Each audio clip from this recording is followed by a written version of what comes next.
qué se dice que hablar de la ley del 3 y del 7 es lo mismo que hablar de las enseñanzas del Maestro Jesús el Cristo? ¿Quiere decir que las leyes del 3 y del 7 nos muestran el camino? ¿Por qué se nos indica que las leyes del 3 y del 7 son fundamentales o primordiales y que sostienen todo en el universo? ¿Por qué se pide aplicar la ley del 3 a todo cuanto hagamos? ¿Y cómo haríamos para aplicar estas leyes a nuestro diario vivir? Bienvenidos, en esta oportunidad quisiéramos compartir y reflexionar sobre estas y otras preguntas en este tema Primera Cámara 43, Ley del 3 y del 7. Vamos a iniciar el día de hoy apoyándonos en la clase anterior y preguntándonos en qué usamos nuestra vida. Y veremos que tenemos dos caminos. Uno es el de la creación de nuestro mundo interno, de la regeneración, apelando a estas dos leyes, que son el sustento y la razón de ser de la creación del universo, y que también sustentan nuestro propio cuerpo físico. Y el otro camino es un camino de destrucción, de degeneración, en el cual el vicio domina al ser humano. Dos formas de utilizar ese tiempo que se nos da, que por misericordia se nos otorga y que nosotros le llamamos vida. Ahora, ¿qué es ley? Ley deriva del latín lex o legis, que significa escoger o elegir. Y si nosotros aprendemos y aplicamos las leyes cósmicas, la ley nos ubicará de acuerdo a nuestro grado de purificación o grado de contaminación interna, en el lugar que nos corresponda y de acuerdo a nuestra propia vibración.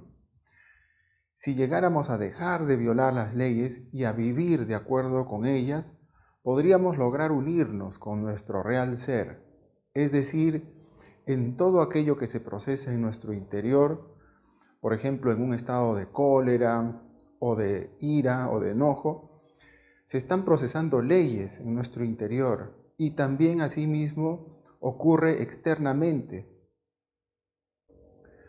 Por ejemplo, veamos la flor, su forma, sus colores, también hay leyes que se están procesando. O podemos decir que están interviniendo leyes en dichos fenómenos o que también rigen esos fenómenos, las leyes. Y si nosotros quisiéramos, por ejemplo, investigar nuestro propio comportamiento o un tema cualquiera que nosotros podríamos someter a investigación, tenemos que recurrir a las leyes y sus principios. En exactitud a eso se le llama ciencia, ya que la ciencia tiene por objetivo descubrir y explicar las leyes que se procesan o que gobiernan los procesos. Son leyes objetivas que se hallan inmersas detrás de todo fenómeno o detrás de cada proceso. Así tenemos que la repetición de un comportamiento nuestro, como por ejemplo un hábito inferior o un vicio, nos permite sentar o establecer una ley que está rigiendo ese vicio o ese mal hábito en nuestro espacio psicológico o en nuestro espacio interior. Por ejemplo, si la cólera o el enojo es un recurrente en nosotros, entonces estamos inmersos en una ley que se denomina hitoclanos. Para salir de dicho estado, podríamos aplicar el principio inteligente de la serenidad, que se corresponde con la ley del círculo, de manera que podemos definir ley como toda regla necesaria y obligatoria que tiene por mandato superior poner orden. Nadie debe ignorar las leyes cósmicas porque su ignorancia no exime de su cumplimiento. Las leyes están compuestas por principios. Los principios se les puede denominar como la base fundamental sobre la cual se apoyan todas las cosas que existen. Y entonces tenemos que existen dos tipos de principios mecánicos y principios inteligentes. Los principios mecánicos son los que se hacen de manera repetitiva, sin pensar y por costumbre. Esotéricamente les podemos denominar defectos psicológicos o yoes. Debemos tener en cuenta que todo principio mecánico desordena, separa y destruye. Por otro lado, los principios inteligentes es la actuación de la conciencia consciente, que va más allá del aspecto intelectual, emocional e incluso de la voluntad, en la cual se afirman valores éticos universales y esotéricamente se les llama virtudes morales. Es muy importante entender que todo principio inteligente básicamente lo que hace es ordena, integra y crea. Podemos concluir luego de este pequeño análisis que estudiando y aplicando determinados principios con sus respectivas leyes, podemos liberarnos de las leyes inferiores y regresar a la casa de nuestro Padre. ¿Qué es la ley del 3? La ley del 3 se compone de 3 fuerzas: la fuerza activa, la fuerza receptiva y la fuerza neutra. La fuerza neutra concilia y permite la creación. Dicha ley sustenta y es el fundamento de toda la creación y por consiguiente está presente en todo el rayo de la creación. Pongamos como ejemplo los arcanos mayores del tarot, que son 22. Al 1 le podemos designar al principio activo, al 2 el receptivo y al 3 el principio que viene a ser la síntesis de ambos, de esas dos fuerzas iniciales, y que tiene la capacidad de reconciliar esos opuestos. Por ejemplo, vemos el padre, la madre, la energía sexual. Conciliadas esas tres fuerzas en un mismo punto, sale un bebé o una nueva persona. Y ese bebé se unirá más adelante con su opuesto y así surgirá una nueva creación. Y así sucesivamente se irá bajando de nota en nota, desde la si hasta la nota do, y tendremos los 22 arcanos mayores del tarot.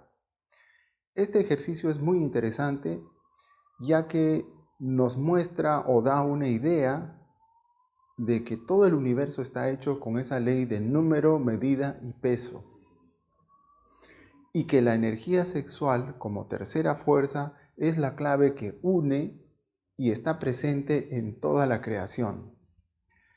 ¿Qué es la ley del 7? La ley del 7 lo que hace es ordenar, es decir, ubica en el lugar que le corresponde y según su vibración, según su grado de pureza o según su grado de contaminación, a todas las cosas en el universo, a todas las energías, de acuerdo con su sutileza o con su grado de materialización, que la podemos relacionar justamente con las notas musicales. Así que la ley del 3 y la ley del 7 son concomitantes y trabajan en cooperación sustentando todo el universo. Es claro que una persona es el microcosmos o una réplica en pequeño de lo que es el macrocosmos. Y hemos podido apreciar cómo actúan las leyes del 3 y del 7 intensamente en nuestro interior. Ahora, una cosa es crear un bebé, otra cosa es crear un bebé de luz, y otra muy diferente es crearse o recrearse a sí mismo, es decir, crear a un cuerpo solar. De manera que ninguna creación podría darse sin la participación de la ley del 3, y para que esa creación nueva se desarrolle y se mantenga, necesita de la ley del 7, que es la que ordena toda esa creación. Ahora necesitamos aprender a utilizar estas dos leyes a nuestro nivel, por lo menos empezando con la cooperación, con la conciliación y el orden. Así podríamos darnos forma a sí mismos, pero necesitamos vencer una gran fuerza llamada resistencia, que se opone o se opondrá a esa intención, a esa inquietud inicial de querer formarnos a sí mismos. Veamos el siguiente video que nos ilustra sobre esto último. Hasta los monjes les seducen las pruebas. Galileo, sin duda estás tomando el camino del desastre. Sospechas y te muestras escéptico en cuanto a la ciencia. Pero en política eres tan ingenuo como tu hija. ¿Cómo pueden los que ostentan el poder dejar libre a un hombre que dice la verdad, aunque sea sobre una estrella distante? ¿Te imaginas al Papa escribiendo sin más en su diario: 10 de enero de 1610. El cielo queda abolido?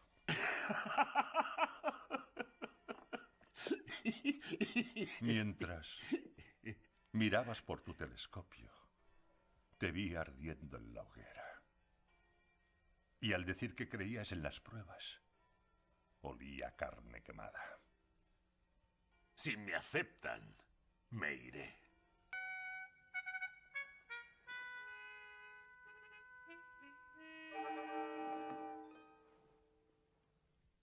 Alteza, ¿qué os parece si empezamos observando los satélites de Júpiter, las estrellas medíceas? Siéntese aquí, por favor. Gracias, hijo.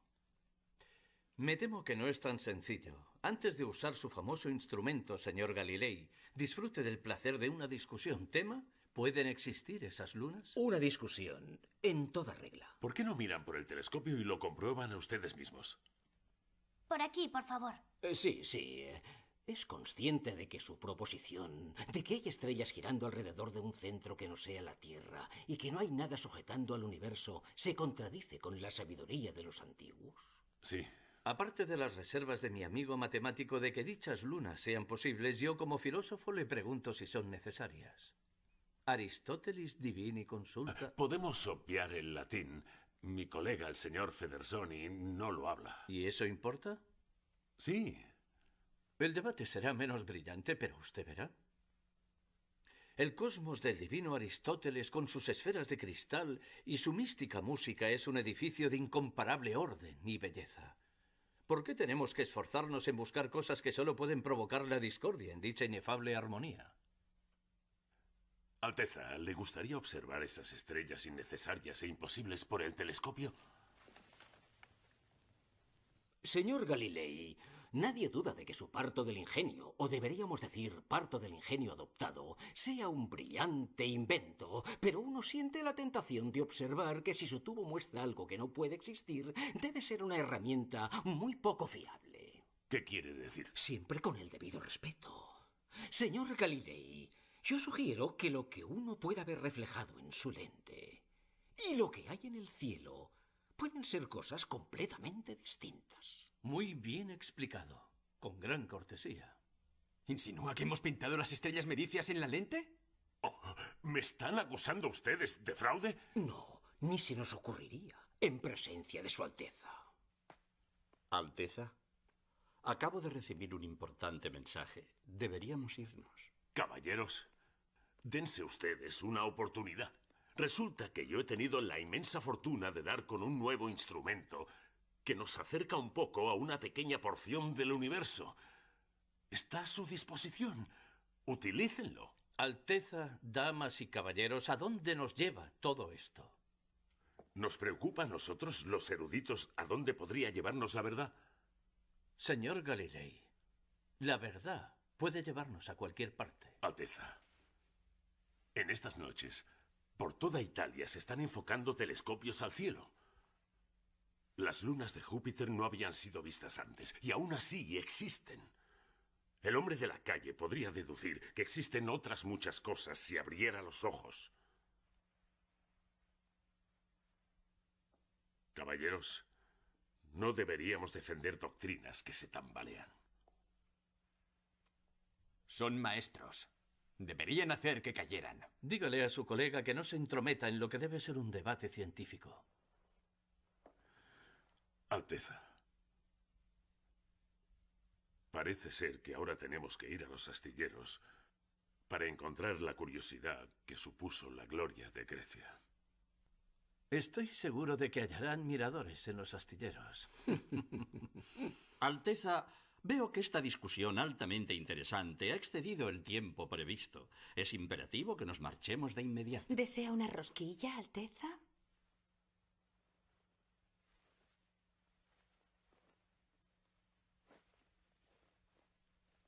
Pero si solo tienen que mirar por el telescopio.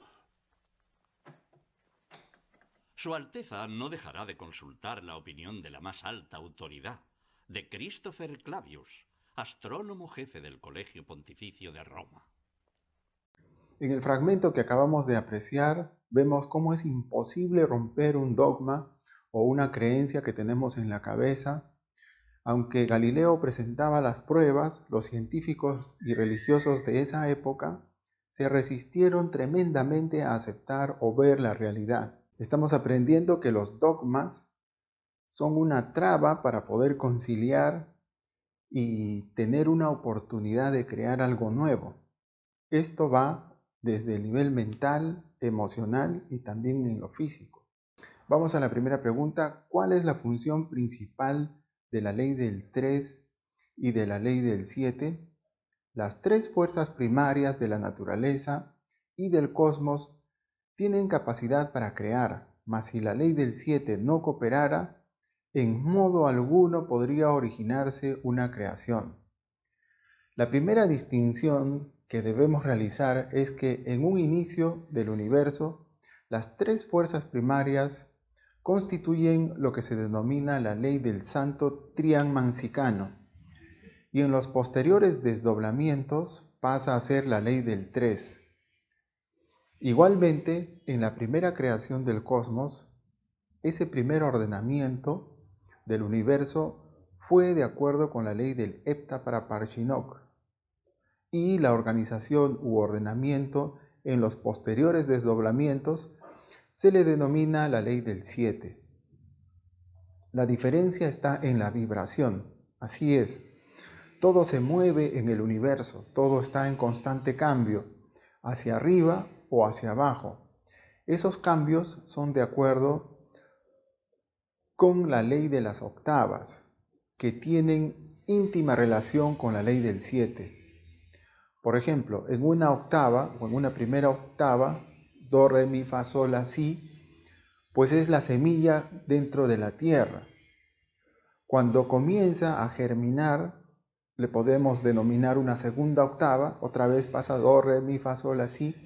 Cuando sale el primer tallo desde la tierra hacia afuera, podríamos asignarle una tercera escala y así sucesivamente, octavas y octavas hasta llegar a ser un árbol.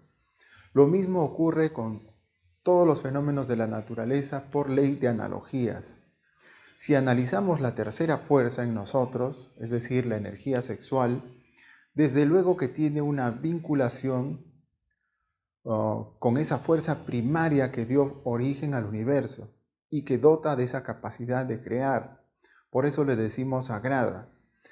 Y toma forma en nosotros a través de los alimentos que, así como hemos visto anteriormente, son tres tipos de alimentos. Por ejemplo, los alimentos físicos que ingresan al sistema digestivo, el aire que ingresa al sistema respiratorio y las impresiones que debieran ingresar a un sistema para digerir esas impresiones. En el caso del alimento que ingresa a nuestro cuerpo físico y va pasando por diferentes octavas, según la ley del 7, desdoblándose cada vez más y más, hasta quedar convertida en la sustancia conocida como ens seminis. Podemos concluir que la calidad de esta energía es afectada por los alimentos que ingerimos. Por eso en la alquimia se menciona que debemos reducir antes esa energía a su estado puro, porque la naturaleza, tanto externa como interna, viene alterándola de diversa forma. De modo que no podríamos sublimar o transmutar lodo. Esto nos está indicando la necesidad de trabajar internamente para poder filtrar o destruir todo lo que la contamina. El proceso de preparar el ens seminis y de la transmutación en sí, en todos esos procesos tienen una intensa participación estas dos leyes del 3 y del 7. Ahora, ¿qué es o qué podríamos considerar como tercera fuerza? La tercera fuerza es el trabajo esotérico gnóstico, es la energía sexual, es el Espíritu Santo, la gnosis y los valores universales verdaderos, que vienen a ser la síntesis de un antivalor y un valor aparente. Esto nos hace acordar de un axioma gnóstico que dice: toda fuerza contiene su opuesto. Por ejemplo, desde el punto de vista físico, si analizamos a un varón, tiene los aspectos también de la mujer, y la mujer también tiene aspectos del varón. ¿Cómo puede ser que un vicio contenga virtud y una virtud vicio? Mientras no pasemos a otro plano de conciencia, incluso podrían ser lo mismo en un plano psicológico. Pero, por ejemplo, en el plano de Yesirá, el vicio es vicio y la virtud, virtud. Es decir, lo que identificamos como virtud en la actualidad no lo es. ¿Por qué? Porque es ilusoria, no es real o no es fruto del estudio de ambos polos. Es decir, mientras no se estudie el vicio, lo que se exhibe es una virtud aparente. Solo estudiando ambos polos podemos dar con la síntesis, con la verdadera virtud, en la cual ya no se espera recibir algo a cambio. Ya lo hace de manera oportuna, con precisión y de acuerdo a ley, ya que toda virtud fuera de lugar cae en la denominación de vicio. La clase anterior vimos sobre la vida y nos preguntamos ¿de dónde proviene la vida? Y es obvio que del sexo. ¿Y cómo la humanidad usa o percibe el sexo? Hemos visto que como hedonismo o búsqueda de placer. Realmente la humanidad ha olvidado la función creadora más elevada del sexo. Imaginemos la creación de un bebé como un microuniverso exterior y por otro lado imaginemos la creación de un microcosmos o microuniverso interior. De manera que lo que se nos está instando es a la creación o regeneración utilizando estas dos leyes del 3 y del 7 para formarnos a sí mismos. Así que en nuestra vida debiéramos cooperar para lograr un solo objetivo prioritario o de importancia en nuestra vida, lograr la regeneración o la redención de nuestra propia alma. Recordemos que así como la ley del 7 ordena, la ley de entropía desordena. ¿Cómo trabaja ese principio conciliatorio de la ley del 3? Es necesario que usted comprenda cuáles son sus deseos contradictorios. Con el conocimiento de las causas del conflicto mental adviene la paz mental. Lo que nos está enseñando aquí el maestro Samael es que para poder encontrar la síntesis o la conciliación es necesario comprender los dos polos opuestos. Para encontrar la síntesis, entonces es necesario comprender nuestras propias contradicciones. Por ejemplo, un polo es criticar, el otro es no criticar o quedarse callado. ¿Cuál es la causa de criticar? Normalmente es el orgullo. ¿Y cuál es la causa de que nos quedemos callados cuando vemos algo que está mal? La causa sería el miedo a esa confrontación que nos hace quedarnos callados. Entonces, ¿cuál es el medio o la tercera fuerza? Pues sería ser asertivos, es decir, solo señalar el error sin miedo y sin orgullo, con el fin de ayudar, no con el fin de quedar bien ni de ganar algo para uno, no, sino solo para ayudar. Si actuáramos así, mostrando el error con respeto, de manera oportuna, de manera exacta o precisa, ahí se está siendo asertivo. Señalar el error libres de orgullo o de miedo. Si procediéramos en todo nuestro diario vivir de esa manera, entonces tendríamos paz interna, ya que nuestra vida la estaría guiando la tercera fuerza.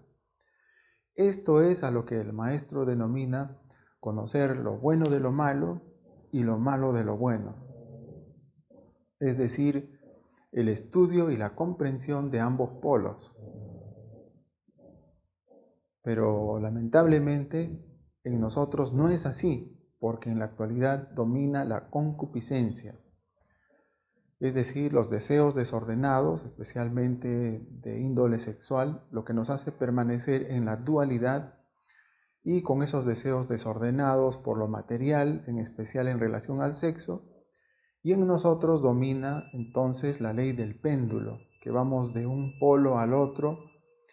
En un momento estamos abstemios y en otro lado estamos lujuriosos, en un momento escépticos, en otro lado creyentes, por momentos avaros y por momentos derrochadores, en un momento envidiosos y por el otro lado dadivosos, y así sucesivamente.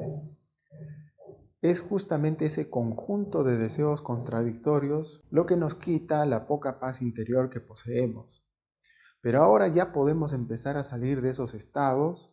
Por ejemplo, la ciencia dice: compre preservativos, use medios anticonceptivos, porque si no llenará el mundo de hijos, o te evitarás contagios de enfermedades de transmisión sexual. Mientras que la religión tampoco sabe tratar la energía sexual, ya que nos dice: no haga nada, nada de sexo, sea abstemio. Y en el medio está la gnosis, esto es, usar correctamente las energías sexuales, ya que si seguimos el método de la ciencia materialista o el método de la religión, seguiremos degenerados o con enfermedades que justamente devienen del uso de anticonceptivos. Y si seguimos abstemios, igualmente terminaremos degenerados, porque el no uso de la energía es como el agua de un charco estancada que finalmente se pudre, lo cual se refleja en la psicología de las personas. Por otro lado, la gnosis sí resuelve esa dualidad, ya que no se pierde la fuerza o la energía sexual y por consiguiente los problemas de una sexualidad mal llevada no tienen lugar, desaparecen, justamente mediante la transmutación sexual, que trae por consecuencia una mejora integral de salud, y ese es el sentido por el cual el caduceo de Mercurio representa la salud.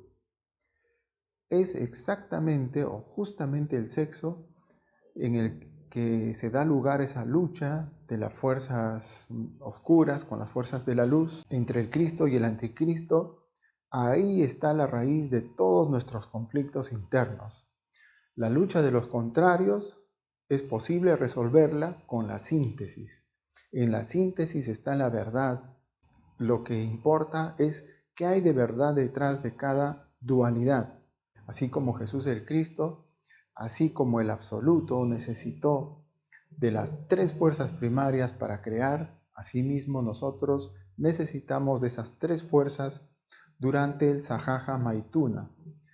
Así que como el sagrado sol absoluto necesitó de la ley del 7 para organizar todo el rayo de la creación o todo el cosmos, así también nosotros necesitamos estudiar y aplicar la ley del 7. Así quedaríamos con un cuerpo físico, el asiento vital o cuerpo vital, el cuerpo astral solar, el cuerpo mental Cristo, la voluntad consciente, la conciencia búdica y un espíritu autorrealizado. Esta es la manifestación del 3 y del 7, y ese es el sentido de las enseñanzas del Maestro Jesús el Cristo. Recordemos que el Sahaja Maituna es la forma de trabajar con esta ley del 3 y del 7. Pero a nuestro nivel ya podemos ir organizando nuestro interior con el pranayama, con la cooperación, con la conciliación y otros principios inteligentes que iremos aplicando. Pasemos al tercer párrafo. ¿Podría alguien comprender sin antes haber despertado conciencia? Debemos aprender a encontrar las manifestaciones de esta ley en todo cuanto hagamos y en todo cuanto estudiemos. Al aplicar esta ley en cualquier hecho, veremos que nos revela muchas cosas nuevas que antes no veíamos. Por un lado, la pregunta nos está ya indicando de cierta manera que la capacidad de comprensión está en función al grado conscientivo y el grado conscientivo está en función al trabajo interior.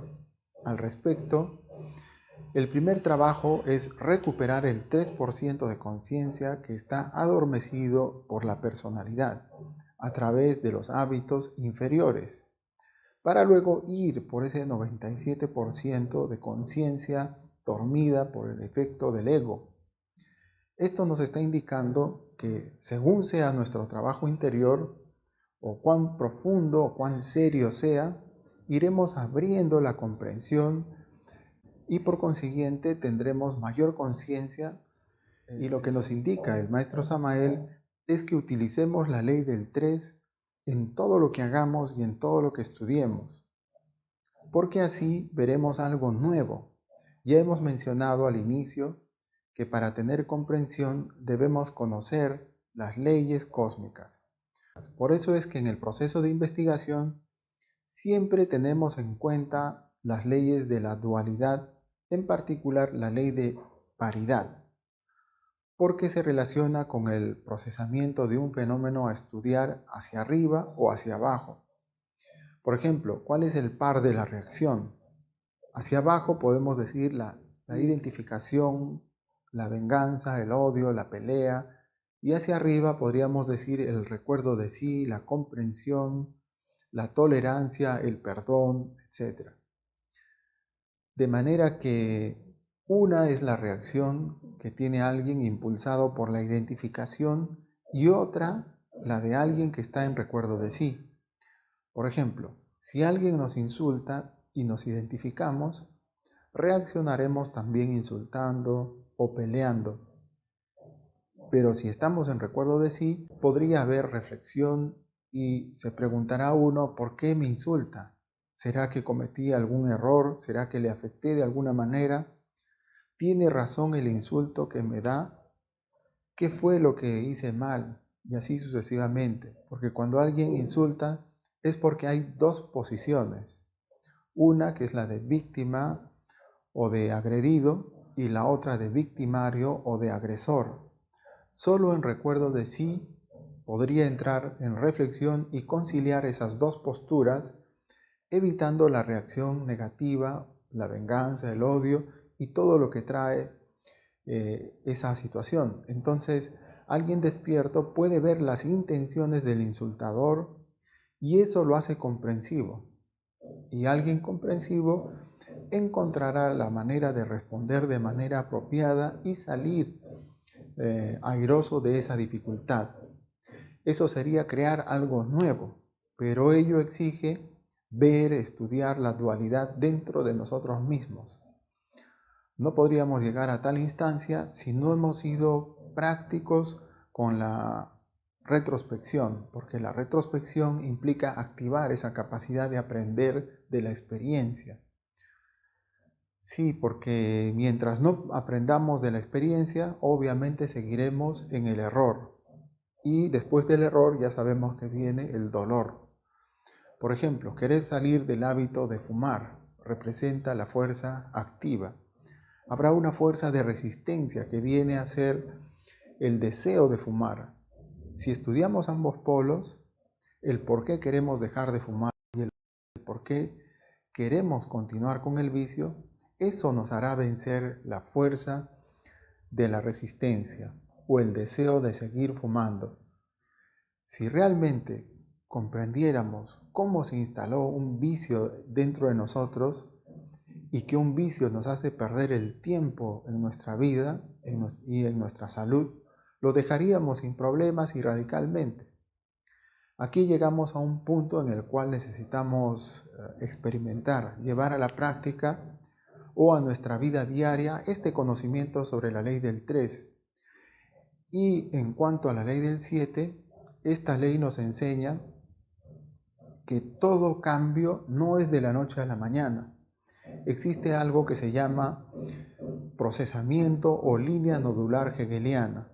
Tales cambios son por octavas, es decir, que la naturaleza no hace saltos.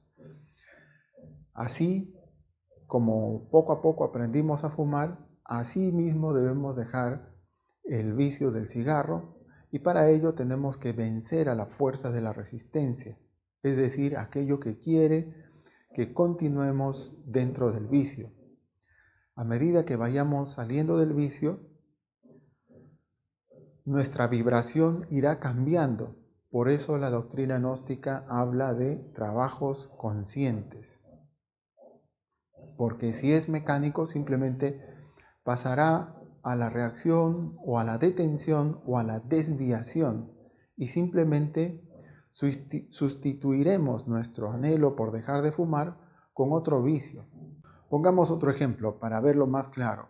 Al inicio del cristianismo, el objetivo que iluminaba a aquellos hombres era el amor.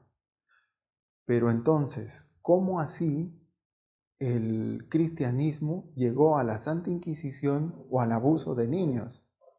Veamos cómo se desvió de su objetivo principal y original. Y ese objetivo siguió siendo el mismo de nombre, solamente de nombre. El fondo ya dejó de ser el mismo. Por ello es necesario el conocimiento de leyes, porque solo con ellas podemos tener un desarrollo coherente, consistente, ordenado y correcto. Sin el estudio de las leyes cósmicas no es posible. Por esa razón, todo maestro de la Logia Blanca siempre, fundamentalmente y básicamente enseñó leyes y principios. Así tenemos que cada vez que alguien concilia los dos opuestos, no por conveniencia ni sumisión, ni por ganar algo para sí mismo, estaría entrando en la ley de epigénesis, porque implica que se produciría un acto nuevo. Justamente el gráfico nos está haciendo referencia a los dos sistemas de vida que podríamos nosotros tener. Un camino es solar y el otro es lunar. A través de conciliar los dos polos surgirían los actos nuevos. Y el otro camino es lunar o de dualidad regido por la concupiscencia o esos deseos desordenados y contradictorios. Es a través del camino solar que tenemos la posibilidad de una creación correcta o una mutación favorable. Y es a través del camino lunar que tendremos una creación también, pero incorrecta y una mutación desfavorable. Como conclusión, mencionaremos que tenemos ahora una noción de estas dos leyes que están dentro de nosotros y que están trabajando intensamente para sustentarnos. Recordemos los 3 sistemas nerviosos y el trabajo de las 7 glándulas principales. Se está produciendo dentro de nosotros en este preciso instante estas dos leyes que son concomitantes. Una necesita de la otra. La ley del 3 crea y vuelve nuevamente a crear, pero sin la ley del 7 no podría organizar u ordenar. Y así como nos sostienen a nosotros esas leyes, sostienen a toda la creación. La doctrina gnóstica señala que la verdad no está en la tesis ni en la antítesis. La verdad está en la síntesis. De modo que podemos salir de la dualidad con la conciliación. A la conciliación nosotros podemos llegar a través de trabajos conscientes. Como tarea tenemos el libro 65, el verbo de oro número 1, en el capítulo 14, que titula El sentido de la transmutación de la energía, y la base bíblica Santiago, capítulo 2, versículos del 14 al 26. Eso es todo por ahora, pasemos a la parte práctica.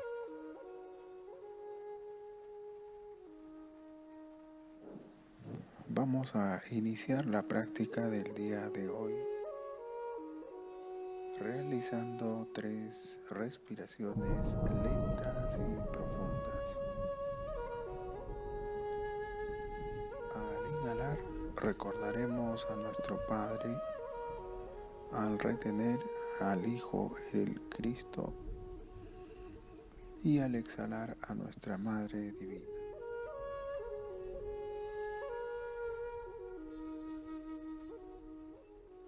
Inhalamos.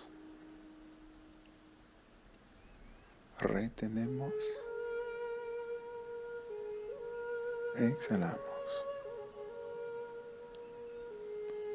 Nuevamente inhalamos. Retenemos. Y exhalamos. Una vez más, inhalamos. Retenemos. Exhalamos.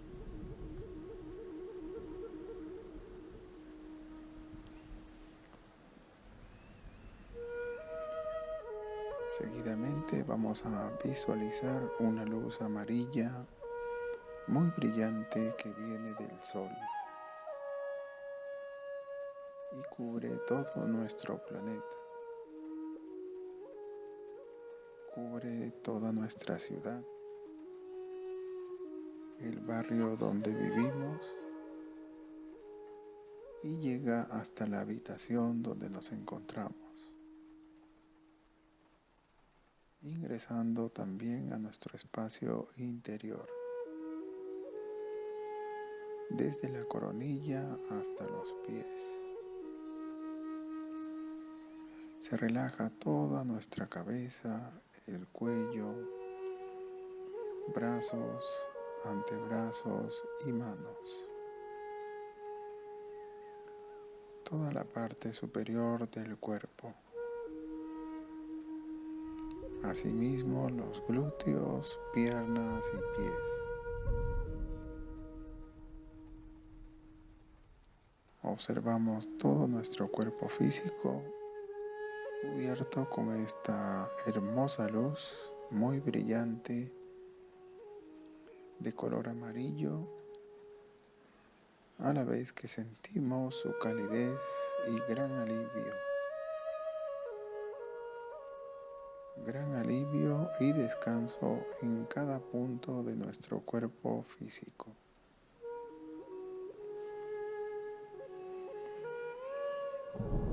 Bien, a continuación observaremos nuestra respiración. Llevemos la atención primeramente al abdomen y veamos cómo se infla y desinfla cada vez que respiramos.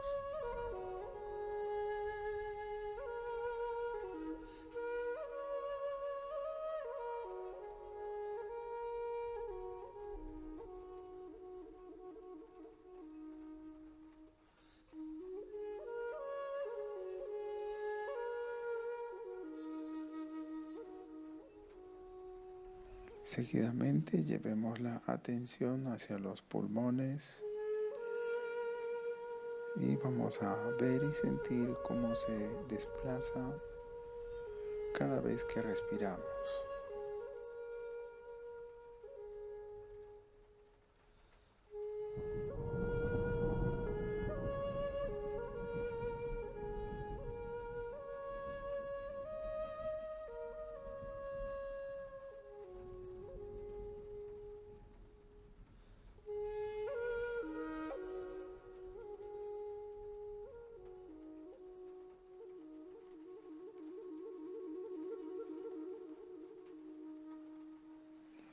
Ahora llevemos la atención al ingreso y salida del aire en las fosas nasales, disfrutando del momento presente.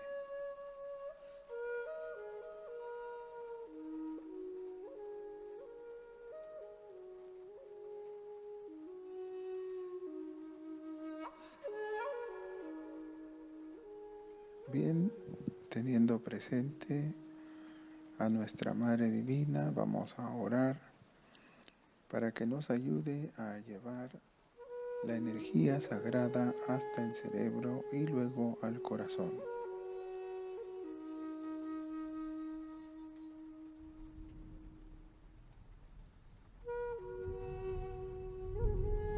Viendo y sintiendo este proceso, haremos unos cuantos pranayamas. Inhalamos, Ham.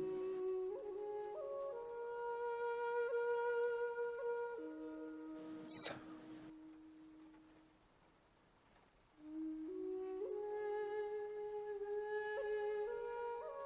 Sa.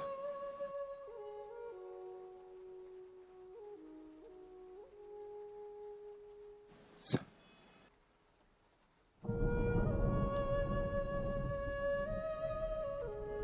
Sa.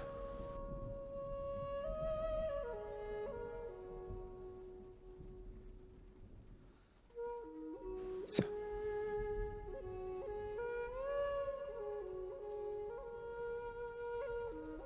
Sa.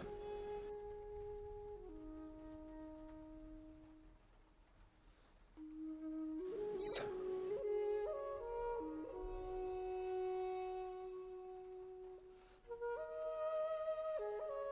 Sa.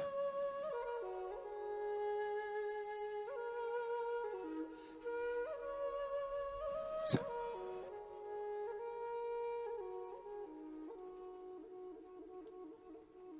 Suficiente. A continuación nos vamos a concentrar en el entrecejo y haremos el mantra del día de hoy. Inhalamos.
Suficiente. A continuación, muy atentos, muy alertas, vamos a observar nuestra mente. Si surgiera algo, busquemos inmediatamente su polo opuesto y la síntesis.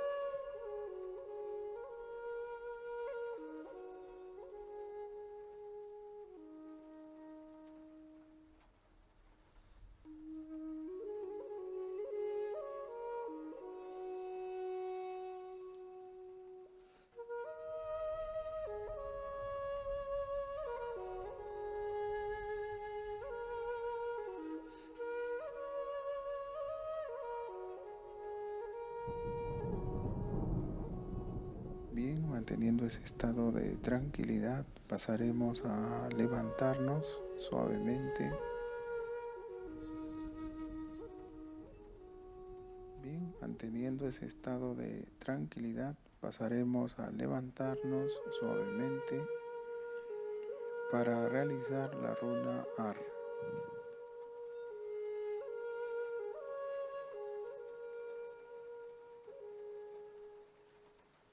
Nos ubicamos en la posición de la runa Ario Inhalamos.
Muy bien, posición de oración.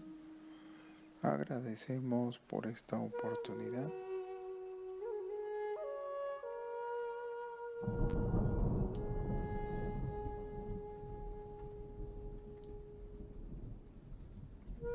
Y seguidamente vamos a realizar la runa Sig. Posición de la runa Sig. Trazamos la runa Sig. Paz inverencial. Muchas gracias.